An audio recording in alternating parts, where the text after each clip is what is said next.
Ladies and gentlemen, the planets have aligned. My good buddy Paul Watson with the InfoWars 16 years is here in Austin, Texas. We got Mike Cernovich who's here visiting. They're going to be in studio tomorrow hosting for 3 of the 4 hours. I'll also be popping in 11 a.m. to 3 p.m. Infowars.com/show. So much to break down, so much happening in the world. North Korea, Syria, the economy, globalism in crisis. We're having big victories in our fight, but we're under attack because they see us as the focal point of the human awakening. The elite believes they can try to dumb us down and make us feel like losers and make our viewers feel like losers, that somehow we'll give up. But I think we've just begun to fight. I think the liberty movement, kind of like Godzilla, as I said earlier, has just been awoken by the globalist attacks. Paul? There's never been more of a hyper focus on what we're doing, and that's the thing that I've noticed, especially over the past few months.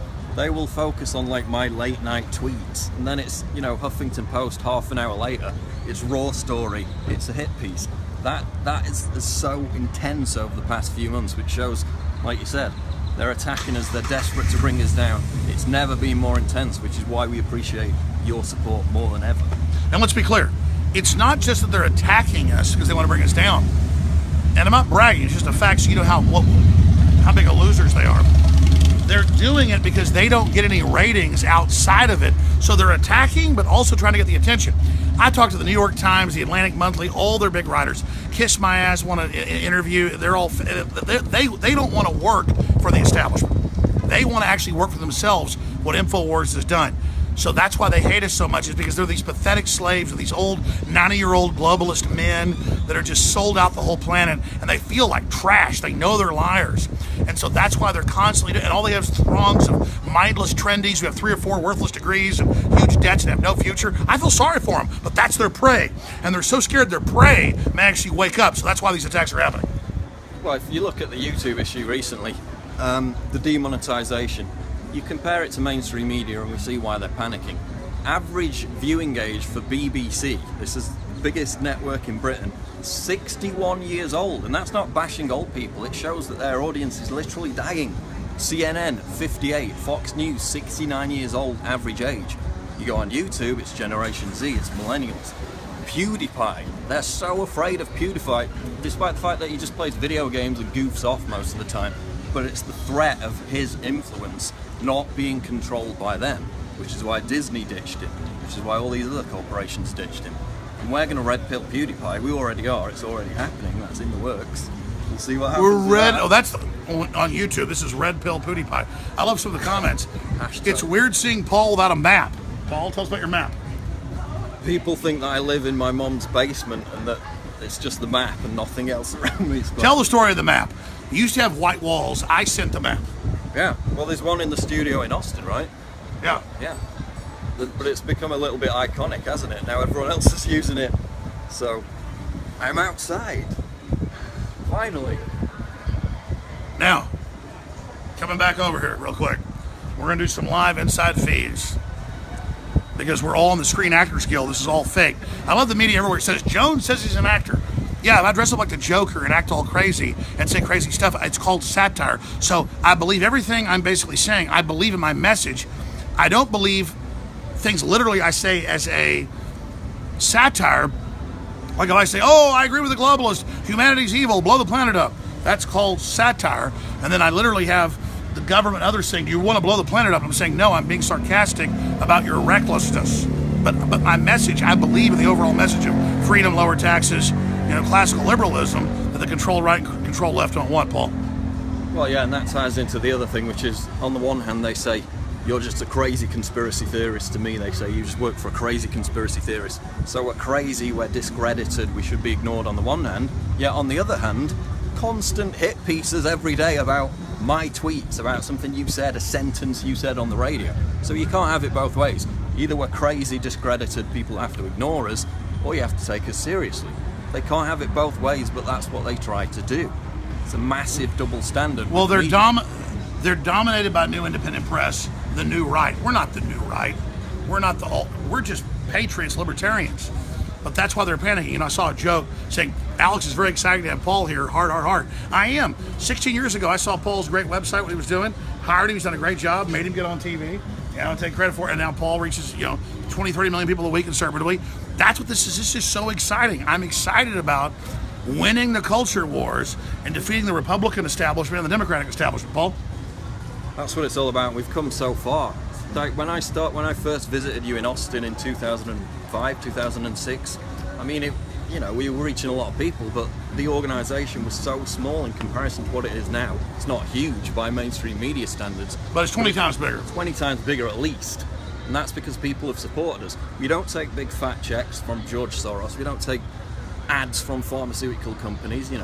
We rely on the audience, so we're only beholden to the audience. We're not beholden to a George Soros political message that's controlled from above. And that's why people have stuck with us for all those years. Well, that's a good point. They'll bitch if we sell vitamin C supplements or something from the highest quality, same company that makes it for Whole Foods, and we sell it for $5 cheaper. We dominate the market because everybody can Google search. It's like, oh my God, he's selling, he's selling pills for gut health or whatever, the whole, system that they admit is so important with the probiotics.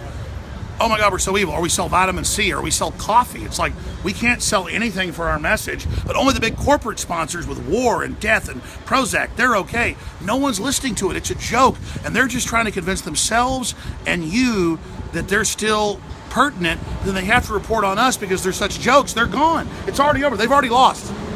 Exactly, and that's why Twitter is such a massive echo chamber. They all talk to each other. It's basically just them trying to laugh at us, but then also, as you said, getting their material from us. If we weren't there, they would have nothing to write about. Daily Beast, Huffington Post, Raw Story, all these outlets just day after day, snipes. Media Matters, this Obama front group years back would write articles bitching at the Drudge Report for linking to InfoWars. Every single day. How dare he? I brought that up with Drudge when I met him, and he was like, well, I'm going to link to you more, simply because of those articles. So it always backfires on them. Every single attack has only made us bigger. They believe they control the narrative. They believe the whole universe, the whole paradigm is them. All right, Buckley and Cernovich are supposed to already be here, so I'm going to keep going, Watson. I mean, it's absolutely insane, but as I said, the focus has been so laser-like, so sharp, and magnified over the past few months. Our audience has grown definitely in 2016, but now they really want to put us on the rack every single day, like never before. They don't go after traditional muckraking journalist news stories. They go after my tweets or a joke that Alex said on his show, 3 hours into his show. And that's all they've got. They're completely dependent on us now. And it's just fascinating to see that turnaround. On the one hand, we're crazy, discredited, ignore us. On the other hand, let's hyper-focus on everything you say and blow it up into a huge scandal, a huge hit piece. And let's be clear, if they can try to shut us down and sell the idea that we're fake news and take jokes we say and say it's serious, they can shut you down. And this is really about shutting the people down on social networks, just on their own websites, whatever. That's what this whole system is about, is shutting you up. That's why they see us as the number one enemies. That's why it's so important to spread those links, to defeat all their censors, to defeat their systems, because we're starting to win. Exactly. It's, again, the whole YouTube thing is not a left-right issue. It's driven by, they want to encourage people not to say anything controversial. So it doesn't matter if you're from the left, from the right. If you become discouraged from saying something controversial because that video will be banned, it will be demonetized, even if you've got a huge Patreon base of supporters donating to you, you're still going to be discouraged from making that controversial video, from being edgy, God forbid. And that's what YouTube's trying to do. They're trying to become the new Netflix. They're trying to sanitize everything. That's right. Absolutely. A controlled paradigm they keep you in. All right. Here you are, buddy. How's it going? How you doing, man? Here well, you Paul meet. Go ahead. I'm not used to actually looking at the screen from the other way. I'm used to looking at myself. That's right. Here we go. Facebook Live. Here we go. There's no map behind you. Yeah. There's no Look, map. Paul, I have a map. There's no map. I'm outside. Where's the map? We're in Austin, Texas, living the dream, having a good time. Tomorrow we'll be doing a show tomorrow from like noon to 1, something like that. 1 to 2. Yeah. 1 to 2. There you go. 1 to 2 Central Time. I just found out from a source, breaking news. I was going to break this tomorrow. InfoWars is now being delisted and de-indexed from Google. They actually sent an all-points bulletin to all contractors to rate every InfoWars link as low quality. So this will destroy the SEO value. That way when people Google Alex Jones, that's another way that they can try to control the narrative. So share the InfoWars links, because Google is trying to get InfoWars removed from the search engine. funny you say that. They launched their main attack today, and I can't even get into it, but it's total upside down reality. Everything they say is the opposite. Right, exactly. So I actually, it's funny you mentioned it was today because that's when I got the message today. They're saying rank any article, no matter how true it is at InfoWars, you have to rank it as low quality. And all the contractors now are literally ranking things as low quality. And let's be clear, you work for Google anyway, you have to go on your lunch hour or whatever and just go what they target and delist it. Exactly. Because they're using humans and their vote as slaves. Exactly. So tell folks about that. Exactly. So link by link, it's like working in a sharecrop or something. They're making all the Google people go in and say, remove this link, give it a low quality ranking, give it a low quality ranking. That is how they're finding the information more. That way, when people go onto Google and they want to learn the truth about a subject, they're not going to find InfoWars. So you have to share the links. What else was your source saying? This is a full-scale attack now. Everybody, Google's after you, Facebook's after you. Everybody is trying to get InfoWars banned from the internet. Well, this is their main assault. They've had it planned about 3 years. That's why we're also, obviously, got some other things up our sleeves. We've got to get launched, but it's up to the listeners and viewers what they're going to do. Well, let's go get some dinner. We'll do some live feeds after. You're going to be on the show tomorrow, co-hosting with Paul Watson. That's right. 11 a.m. So good Tune stuff. We got Buckley and everybody else over there. Got the whole squad. All the other evil people. How's it going, brother? All right, well, let's go on over here to. All right. Let's go over here to Frank's and have a little dinner. Perfect. There we go. All right, Infowars.com/show. It's all fun. This is actually a great time to be alive because just like the Alamo fell, after that we won the war. So that's how this works. We either win, lose, or draw. By coming to the table and fighting, we win. Infowars.com/show. Spread that link. They can't defeat you spreading that link.